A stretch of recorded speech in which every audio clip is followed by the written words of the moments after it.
Math mastery hub में आपका स्वागत है।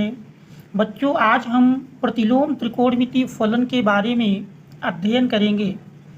जैसा कि हम अध्याय 1 संबंध एवं फलन में पढ़ चुके हैं कि किसी भी फलन के व्युत्क्रम का अस्तित्व तभी होता है जब वह फलन एकेकी और आच्छादक हो। जैसे हम यदि sin x की बात करें, मान लीजिए फलन हमारा f(x) = sin x दिया है और हम जानते हैं यदि f(0) sin 0 का मान निकालेंगे,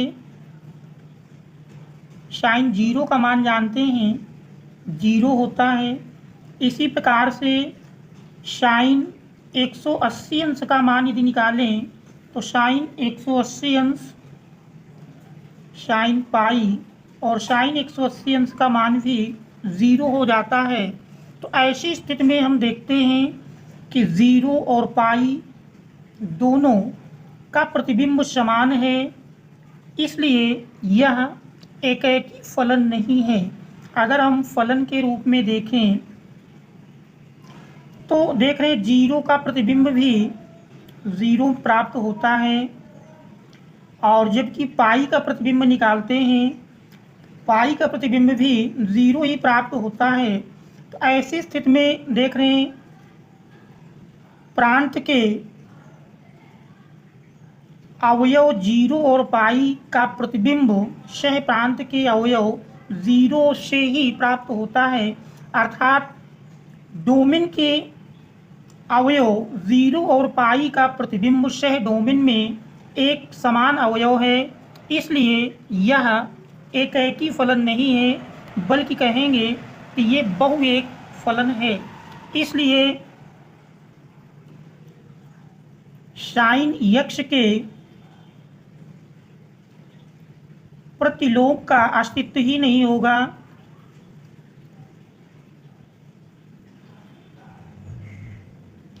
sin x के फलन के प्रतिलोम का अस्तित्व नहीं होगा।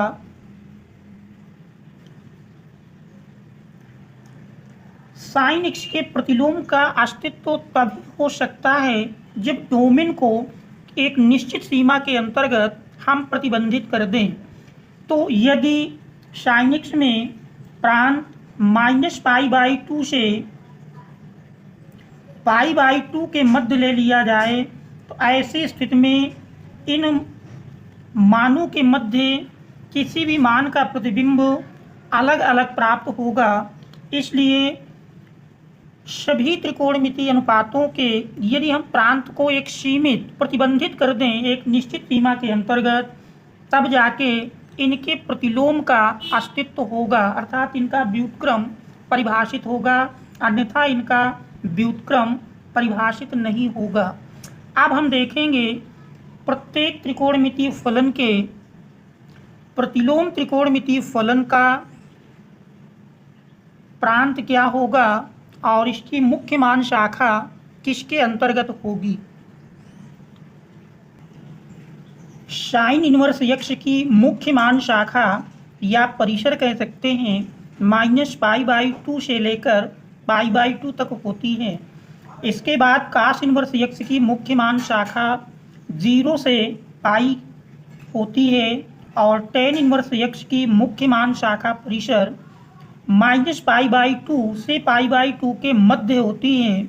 इसी प्रकार cot इनवर्स x की मुख्य मान शाखा 0 से पाई के मध्य होती है और sec इनवर्स x की मुख्य मान शाखा 0 से पाई होती है और माइनस यानी π/2 को छोड़कर 0 से पाई के बीच होती है, केवल π/2 को छोड़कर।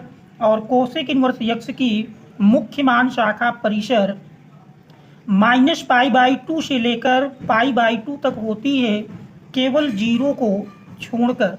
इस प्रकार से सभी त्रिकोणमितीय अनुपातों की मुख्य मान शाखा दी हुई हैं। इनकी सहायता से हम किसी भी दिए हुए प्रश्न की मुख्य मान शाखा का मान ज्ञात कर सकते हैं। आगे हम देखते हैं कुछ उदाहरण को। उदाहरण 1 में दिया है साइन इनवर्स 1/√2 का मुख्य मान ज्ञात कीजिए। हम जानते हैं साइन इनवर्स का मुख्य मान शाखा परिसर, साइन इनवर्स की मुख्य मान शाखा परिसर, मुख्य मान शाखा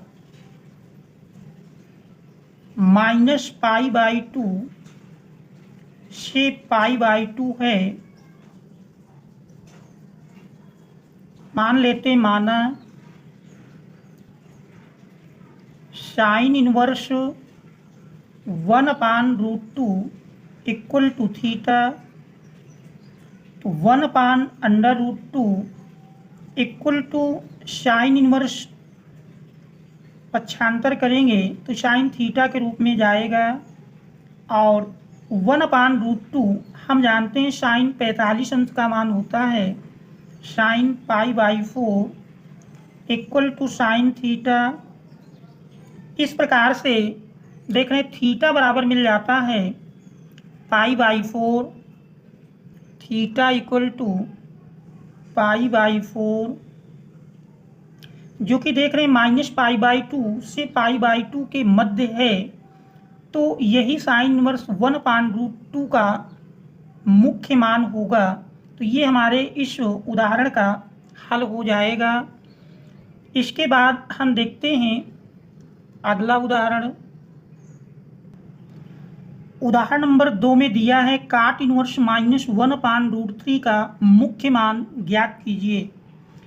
हम जानते हैं कि काट इनवर्स की मुख्य मान शाखा, क्योंकि काट इनवर्स की मुख्य मान शाखा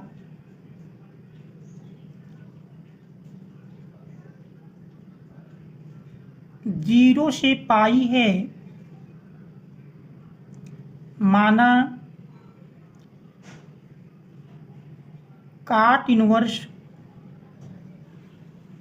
-1/√3 इक्वल टू थीटा, इसलिए -1/√3 equal to cot theta,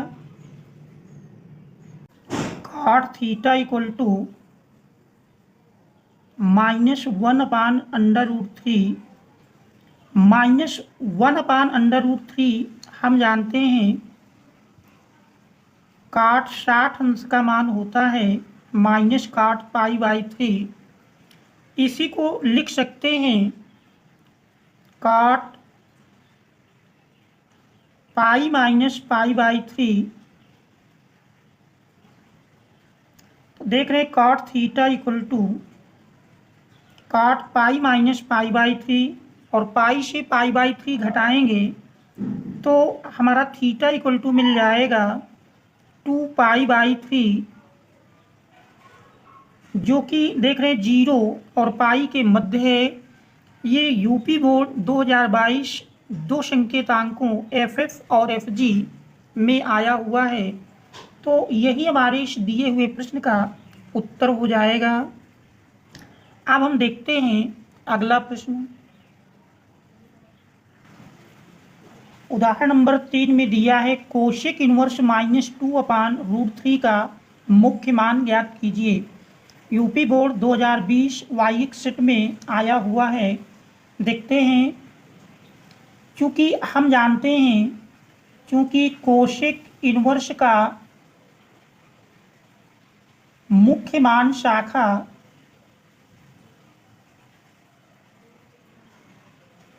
-π/2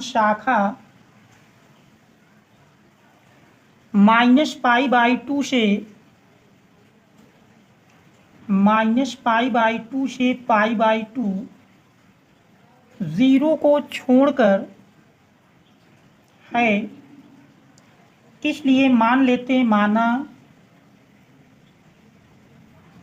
cosec inverse -2/√3 equal to theta. इसलिए कोशेक थीटा या कहें -2/√3 इक्वल टू हो जाएगा कोसेक थीटा। तो देख रहे हैं कोसेक थीटा इक्वल टू -2/√3। -2/√3 देखें तो ये हमारा कोसेक में 60 अंश का मान होता है।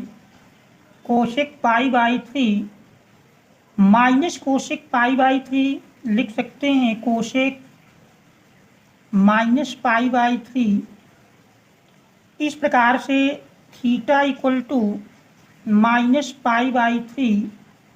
तो यही हमारे इस दिए हुए प्रश्न का उत्तर हो जाएगा, जो कि दिए हुए अभीष्ट मुख्य मान शाखा के अंतर्गत है। अब हम देखते हैं अगला प्रश्न। उदाहरण 4 में दिया है tan inverse √3 minus sec inverse -2 का मान ज्ञात कीजिए।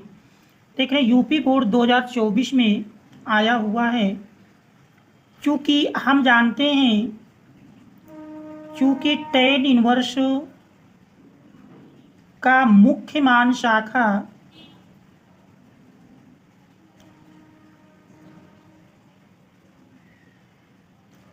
tan इनवर्स का मुख्य मान शाखा -π/2 से π/2 और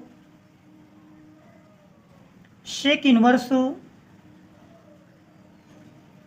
का मुख्य मान शाखा 0 से पाई -π/2 है। मान लेते हैं माना tan इनवर्स √3 इक्वल टू θ1, इसलिए tan θ1 इक्वल टू √3।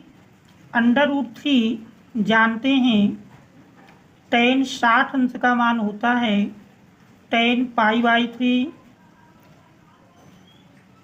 इस प्रकार से θ1 इक्वल टू π/3। अब दूसरा हमारा दिया है सेक इनवर्स -2। माना सेक इनवर्स -2 इक्वल टू θ2 या सेक θ2 इक्वल टू मिल जाएगा -2। और देखें तो माइनस और दो मान सेक में होता है। सेक 60 अंश का π/3 और इसको हम लिख सकते हैं सेक π-π/3। इस प्रकार से θ2 इक्वल टू मिल जाएगा,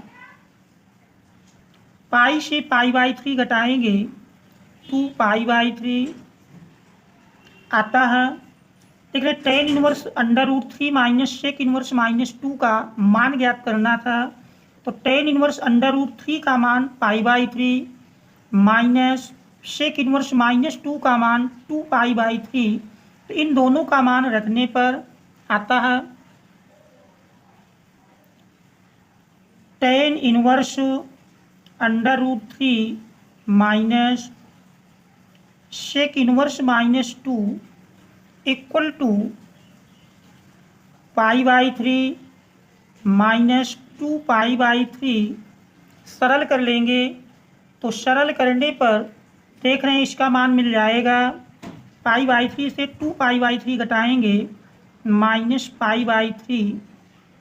तो ये इस दिए हुए प्रश्न का उत्तर होगा -π/3। Thanks all of you for watching.